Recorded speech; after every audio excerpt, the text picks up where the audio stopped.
Voyage en récit, Geoffroy Scrive. Thierry Pichon.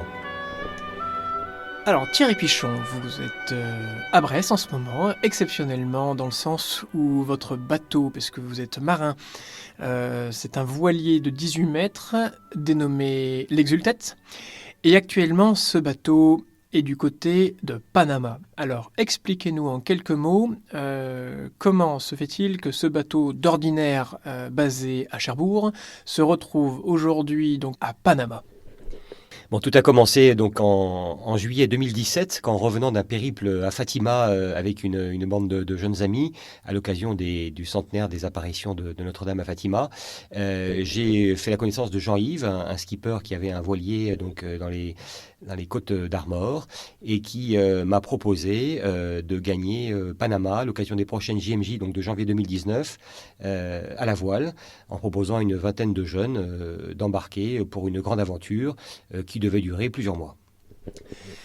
Donc vous avez réussi, donc dans les mois précédents, évidemment, et dans même l'année précédente, ces JMJ, ces Journées mondiales de la jeunesse, à réunir un équipage constitué de qui était la majorité des petits marins ou des moussaillons que vous avez eu à bord? Quel âge avaient-ils et d'où venaient-ils?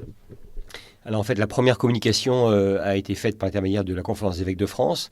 J'ai rencontré le 8 décembre, les dates ne sont pas évidemment choisies par hasard, le 8 décembre 2017, j'ai été à la Conférence des évêques de France, 57 avenue de Breteuil à Paris, rencontrer mademoiselle Anne Thiboux, qui est la responsable des JMJ pour l'ensemble du pays, de la France, et je lui ai proposé notre projet, voilà, de gagner le Panama, non pas à bord d'un Boeing 747, confortablement levé dans un canapé, mais à bord d'un voilier qui mettrait non pas quelques heures mais plusieurs mois au départ de la France.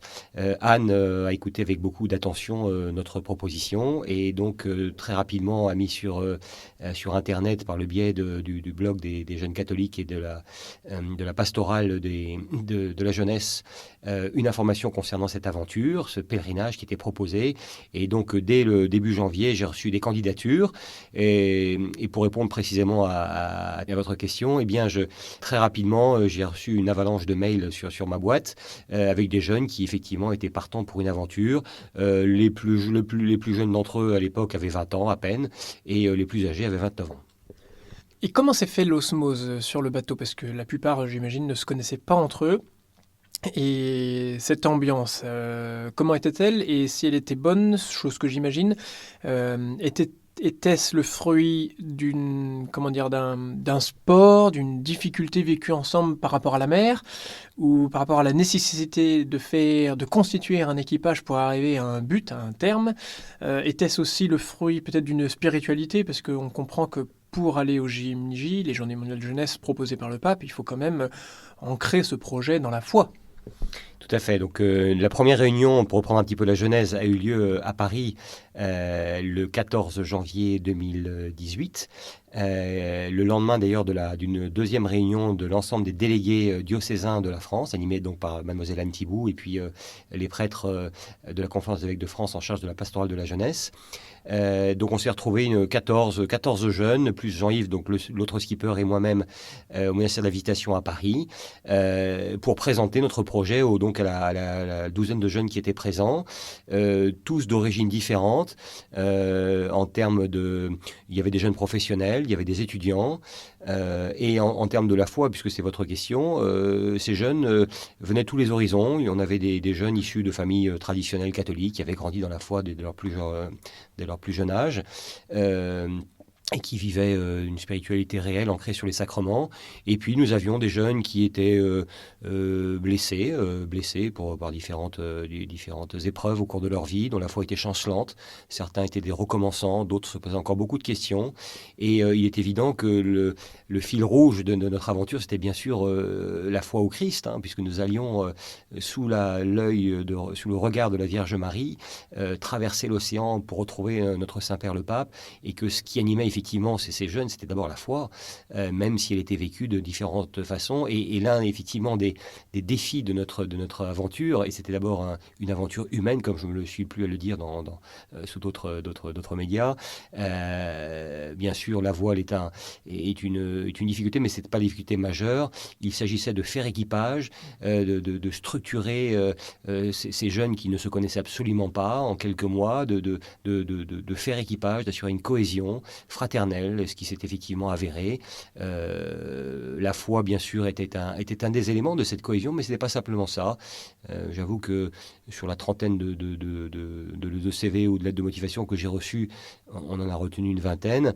Et il y avait, on va dire, 50% de chefs et chefs ten scouts, comme par hasard, des jeunes qui sont habitués à s'engager, qui sont aussi une habitude de manager, de esprit d'aventure. Mais aussi, il y avait des jeunes qui avaient beaucoup moins reçu d'un point de vue humain ou spirituel et qui se sont agrégés à ce projet et qui ont été tout à fait remarquables pendant les 4 mois et demi de notre lycée. Et vous là-dedans, du coup, vous étiez vous étiez skipper, mais j'imagine que par l'expérience, la différence d'âge, vous incarniez peut-être plus qu'un simple skipper pour eux. Comment a été le relationnel finalement avec ce groupe et peut-être parfois avec chacun d'entre eux? Était-ce difficile? Quel regard avait-il sur vous? Effectivement, c'était sans doute, en ce qui me concerne, la partie la plus belle, parce que skipper d'un équipage, je dirais, de quadragénaire m'aurait beaucoup moins passionné.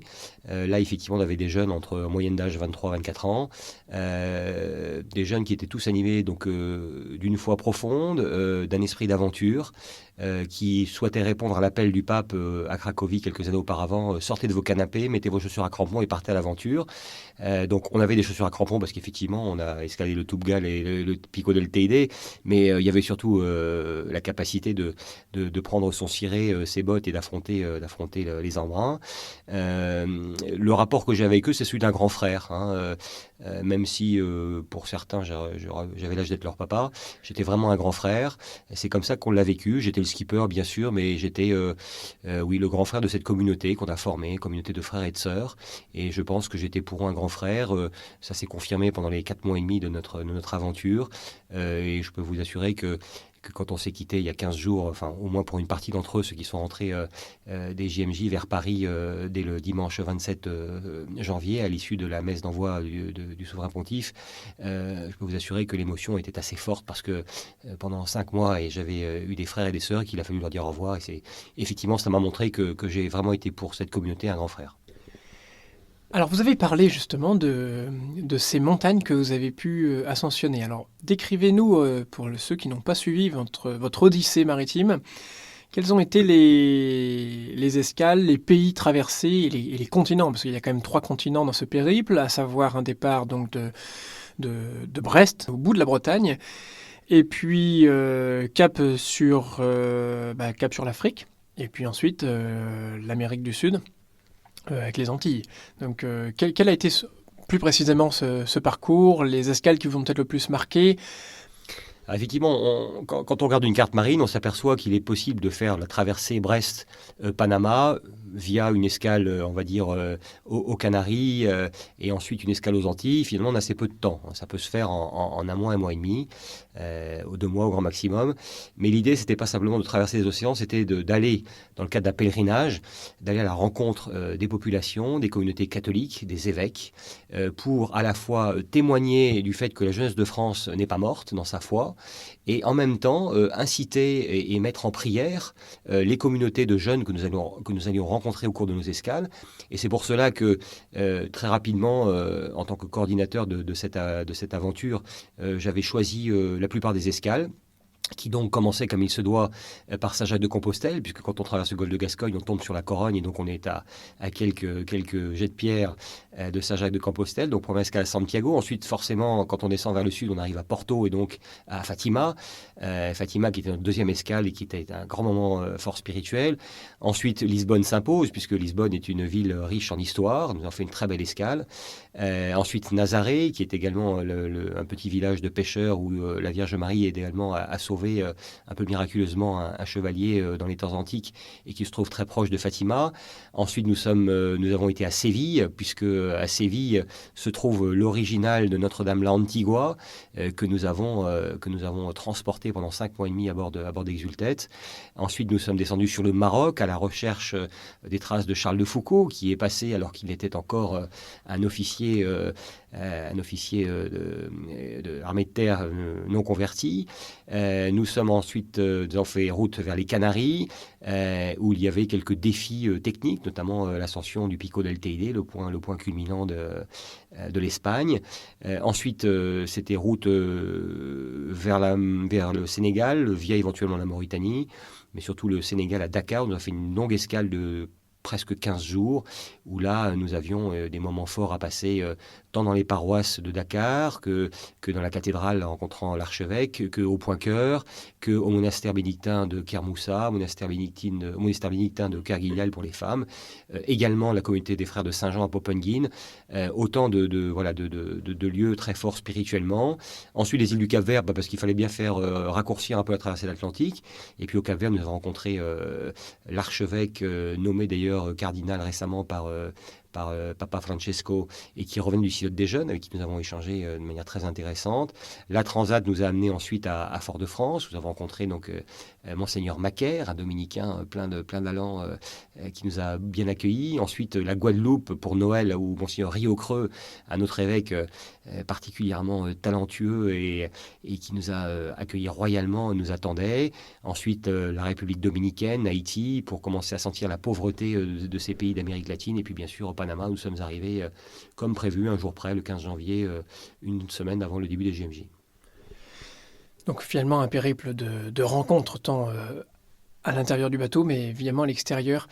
Lesquels ont pu vous marquer le plus? Parce que vous, en tant qu'ancien marin de la Marine nationale, de la Royale, j'imagine que vous aviez envie peut-être de retrouver certaines des escales que vous aviez pu vivre, peut-être quelques atmosphères particulières, je ne sais pas, quel était votre attrait, vous, personnellement? Alors effectivement, en ce qui me concerne, j'avais eu l'occasion, la chance, au cours de mes 15 ans de Marine nationale, de faire quelques escales dans ces pays-là. J'ai fait Casablanca dans la Jeanne d'Arc, j'ai également fait une escale à Dakar. Je connaissais bien les Antilles. J'avais été également, à titre personnel, déjà aux Canaries. Donc voilà, j'avais des souvenirs assez forts, mais néanmoins, le Cap-Vert, je l'ignorais. Je ne connaissais pas la République dominicaine ni Haïti. Donc il y avait à la fois des choses que j'ai retrouvées, que je recherchais, parce que j'avais vécu des choses fortes, notamment à Dakar. J'ai été à Dakar juste après les Journées mondiales de la jeunesse à Manille, donc c'était en février 1995. J'étais à l'époque affecté sur le porte-avions Clémenceau, et donc qui était en carénage. Et donc j'ai profité de ce carénage un peu long pour demander au commandant la permission d'aller faire une mission à bord d'un autre navire, le transport de chemin de débarquement Ouragan, qui était en escale à Dakar. Et donc qui a fait 2 escales à Dakar au cours d'un exercice avec nos amis sénégalais. Et ces 2 escales à Dakar m'ont fait découvrir le Point-Cœur de Dakar, qui j'ai lié une belle amitié, la communauté de Popenguine des Frères de Saint-Jean. Et bon, je suis un peu amoureux de l'Afrique. C'est vrai que j'aime bien cette ambiance, cette simplicité de vie des Africains, ce rapport direct, enfin cette pauvreté, une pauvreté matérielle, mais qui est souvent une source d'un cœur qui est très ouvert. Et j'attendais beaucoup de l'escale de Dakar. C'était pour moi un point culminant, et ça s'est avéré. C'est là que sans doute que les jeunes ont témoigné après, que c'était l'escale la plus riche humainement, spirituellement. Et c'est la raison pour laquelle nous sommes restés plus que 10 jours à Dakar, pratiquement 2 semaines pour l'un des bateaux, qui est arrivé un petit peu en avance. Et donc voilà, donc j'ai retrouvé des choses que je connaissais, que j'ai revécues avec beaucoup d'émotion, et j'ai découvert également des endroits que je connaissais pas, mais qui ont été extrêmement enrichissants.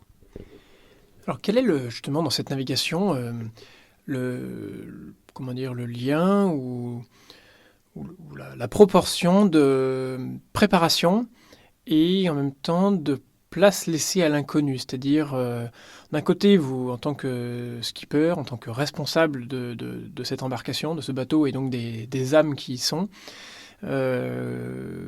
quelle est la part que vous consacrez à préparer le voyage, la cartographie, faire le point, etc. Et quelle est la part qu'on peut laisser aussi à l'aventurier que vous êtes, de se dire, je m'aventure ici en fonction du vent, de la météo, de la cartographie existante ou non. Enfin, voilà. Et quelle est la part de l'aventure dans tout cela? Alors en fait, si on écoute Jimmy Cornwell, qui est un grand spécialiste des voyages autour du monde en voilier, quand on le lit, et on s'aperçoit qu'en fait, il est important de planifier. On ne peut pas partir à l'aventure. Pourquoi il faut planifier? Parce que la météo, par exemple, nous impose de traverser certaines parties de l'océan durant certaines périodes, parce que l'Alizé souffle de manière optimale. La météo nous impose également d'éviter certaines parties d'océan durant les périodes cycloniques. D'autres éléments comme la piraterie nous imposent d'éviter tel ou tel lieu. Donc déjà, à partir de certains éléments objectifs, on est amené à établir une trajectoire à un moment donné. Donc c'est vrai que les escales avaient été clairement planifiées. Cela étant, la place de l'aventure, elle demeure parce que il est évident que les aléas, notamment techniques, peuvent subvenir. On a quand même déchiré une voile en traversant le golfe de Gascogne. On a cassé un roller avant d'arriver à Porto. J'ai eu une avarie de barre en arrivant au Cap-Vert.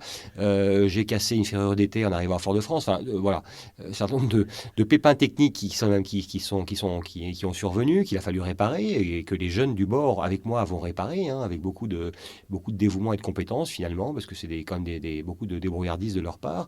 Tout ça pour dire que voilà, on planifie des choses, on planifie des escales, mais on sait très bien que si d'aventure un pépin technique survient et que l'on met non pas une journée à réparer mais 3 jours, eh bien éventuellement il faut sacrifier notre escale. C'est-à-dire que j'avais optimisé, je crois qu'on a fait 22 escales en tout, je crois qu'on en a sacrifié une ou deux, j'avais prévu notamment au Maroc, Agadir et Essaouira, nous ne faisons que Essaouira. Cela étant, aux Canaries, j'avais prévu 3 escales, on a fait 4, on a rajouté la Gomera. L'escale de Mauritanie qui avait été annulée initialement, en ce qui concerne Exultet, nous avons pu nous y arrêter. C'était une très très belle escale. On a été accueillis royalement par le consul honoraire de Nouadhibou. Donc voilà, il faut planifier. Après, il y a de la souplesse qui consiste à éventuellement rajouter une escale si on a un peu d'avance, ou en enlever une si on a un peu si on a du retard. Mais je m'aperçois que par rapport à la planification que j'avais jetée finalement assez rapidement au début du projet, 6 mois avant le départ, quasiment au jour près, on a tenu le calendrier. Alors, simple question, mais que faites-vous pendant ces escales, justement?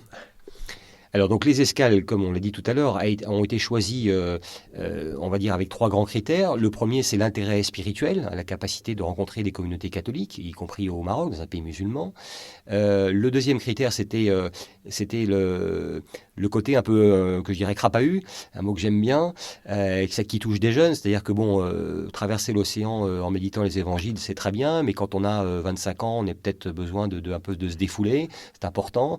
Et donc, j'avais dans l'idée qu'effectivement, il fallait proposer aux jeunes des escales assez motivantes, et c'est pour ça que notamment 4 d'entre elles proposaient à ceux qui le souhaitaient, qui avaient la forme physique, l'ascension de sommets assez hauts. Ainsi, on a fait au Maroc, on a fait escale à Essaouira, on est allé à Marrakech, rencontrer la communauté catholique, puis nous sommes montés à l'ascension du Djebel Toubgal, le point culminant de l'Atlas, à 4167 mètres, qu'on a d'ailleurs découvert sous la neige.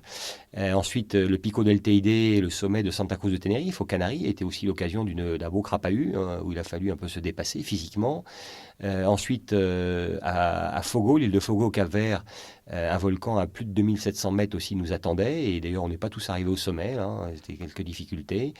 Ensuite, en Martinique, on a eu la chance avec quelques équipiers d'aller jusqu'au sommet de la montagne Pelée, et de vivre un peu, d'avoir une idée de ce qu'ont vécu les habitants de Saint-Pierre lors de l'éruption en début du siècle dernier.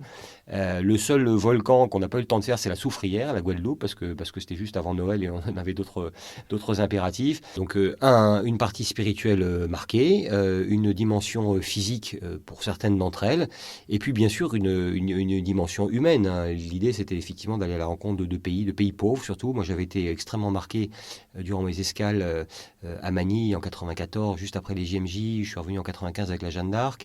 Dans d'autres pays, en Inde également, au Pakistan, de voir la pauvreté. La pauvreté m'a beaucoup touché, et je souhaitais que ces jeunes soient un peu confrontés à la réalité de la pauvreté dans le monde. En sortant de leur canapé, ils allaient être confrontés effectivement à une vie extrêmement appauvrie. Et ce qui m'avait marqué et ce qui les a également touchés, c'est de voir que par-delà cette pauvreté matérielle, on a une vraie richesse, une richesse d'accueil, une capacité de don. J'étais marqué par la façon dont les Panaméens nous ont accueillis au moment des JMJ, et nous étions accueillis dans les familles, pour un bon nombre, la plupart des Français. Et eh bien, ces gens nous ont laissé leur chambre, on se sont serrés, ont dormi dans le salon, dans un canapé ou dans une seule chambre pour nous laisser leur propre lit. Ça donne une capacité d'accueil que malheureusement, j'ai l'impression qu'on a un petit peu perdu dans nos sociétés occidentales. Certes. Aujourd'hui, donc, votre bateau est à Panama. Et quelle est la suite de votre programme ? Alors, la suite est un peu extraordinaire, puisque le 27 janvier, à la fin de la messe donc, qui clôturait les JMJ de 2019, Papa Francesco a annoncé qu'il donnait rendez-vous aux 750 000 jeunes réunis dans 3 ans et demi, donc à l'été 2022, à Lisbonne, pour les prochaines Journées mondiales de la jeunesse. Et il était possible de rejoindre ces prochaines Journées mondiales de la jeunesse en revenant au port base, c'est-à-dire en refaisant la traversée de l'Atlantique, et puis 3 ans après en faisant route depuis Brest vers Lisbonne, ce qui se fait en moins d'une semaine. En ce qui me concerne, j'avais comme idée une aventure un peu plus grande, à savoir que quand nous avons appareillé de Brest le 1er septembre 2018, nous avions donc embarqué à notre bord Notre-Dame la Antigua, donc cette statue donnée, la patronne de Panama, que nous avait confiée Monseigneur Ulloa, l'archevêque de Panama. Et cette statue donc, a traversé l'Atlantique, a fait escale à Séville, à Fatima bien sûr, et donc a fini à Panama. Et quand la délégation française, c'est-à-dire mon équipage, a remis à Monseigneur Ulloa cette statue, quand il est venu à bord, il nous a dit « mais gardez-la ».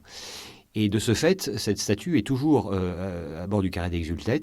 Et j'ai idée que, un peu comme les mages qui regagnèrent leur pays par un autre chemin, nous dit l'Écriture, eh bien, Exultet va regagner son pays, c'est-à-dire la France, par un autre chemin, c'est-à-dire le chemin non pas qui revient vers l'Est, mais le chemin qui continue vers l'Ouest. Donc à travers le Pacifique, puis l'océan Indien, puis la mer Rouge, puis la Méditerranée, pour faire la grande boucle au cours d'un pèlerinage qui va donc durer 3 ans et demi et qui, si Dieu le veut, nous amènera à Fatima, aux prochaines Journées mondiales de la jeunesse, à l'été 2022. Aujourd'hui, justement, pour cette fin de parcours, mais une fin qui va être très longue, est-ce que vous recherchez des jeunes ? Est-ce que certains qui nous écoutent pourraient être intéressés ? Comment ils peuvent vous contacter ? Alors, sur les 18 jeunes qui embarquaient sur les 3 voiliers, puisqu'il y avait bien sûr Exultet, mais également Kermaille, et puis Estran, qui est le voilier d'une famille belge, d'un couple de Belges avec leurs 3 enfants, qui partent également pour un tour du monde de 3 ans. Donc, sur ces 17 équipiers, la moitié sont rentrés en France ou sont en train de rentrer en France en avion. Il y en a 3 qui rentrent à bord de l'autre voilier Kermaille, à travers l'Atlantique pour revenir donc en métropole au début de l'été, fin juin. Et en ce qui me concerne, moi j'ai 6 équipiers qui ont décidé de rester à bord d'Exultet. 6 jeunes qui ont accompli les 5 mois de pèlerinage depuis Brest jusqu'à Panama ont décidé de continuer l'aventure à bord d'Exultet en allant vers l'ouest, puisqu'ils ont pris une année sabbatique.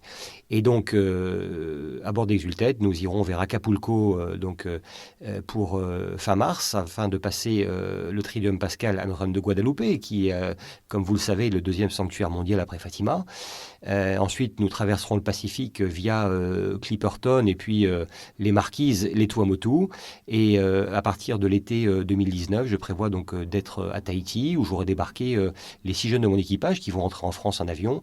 Et à partir de ce moment-là, il restera encore 3 ans avant les JMJ de Fatima en 2022.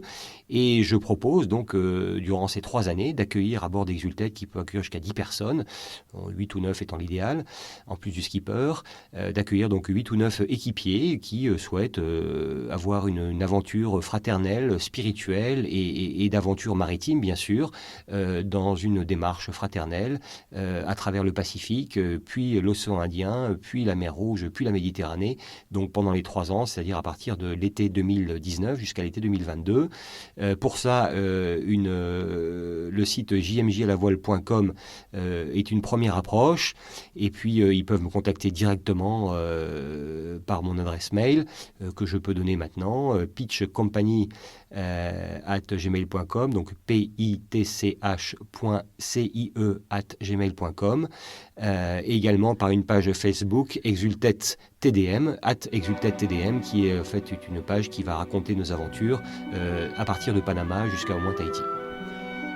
Eh bien, Thierry Péchon, je vous remercie. C'est là-dessus que nous allons finir cette émission. Je vous souhaite bon vent, bonne mer et à très bientôt. Kenavo. Merci Geoffroy, à très bientôt.